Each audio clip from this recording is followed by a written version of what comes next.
ৰামচৰিত মানসখন কোনে লিখিছিল? এ.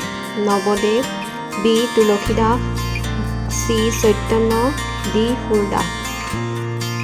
শুদ্ধ উত্তৰটো হৈছে বি. তুলসীদাস। বগা হাতীৰ দেশ বুলি কোনখন দেশক কোৱা হয়?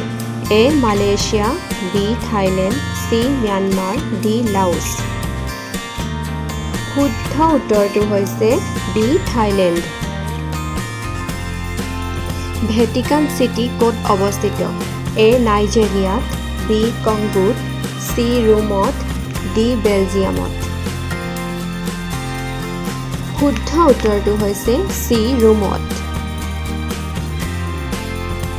অভিনেতা বিজু ফুকনৰ প্ৰথম ছবি কোনখন আছিল? এ. জয়মতী, বি. বৰুৱাৰ সংসাৰ, চি. শকুন্তলা, ডি. চামেলি মেমচাহাব।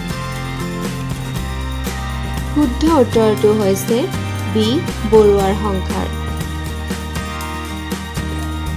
আধুনিক যুগৰ প্ৰথম অসমীয়া উপন্যাসখনৰ নাম কি? A. Bonphul, B. Bhanumati, C. Mrityunjay, D. Binbaragi. শুদ্ধ উত্তৰটো হৈছে বি. ভানুমতী।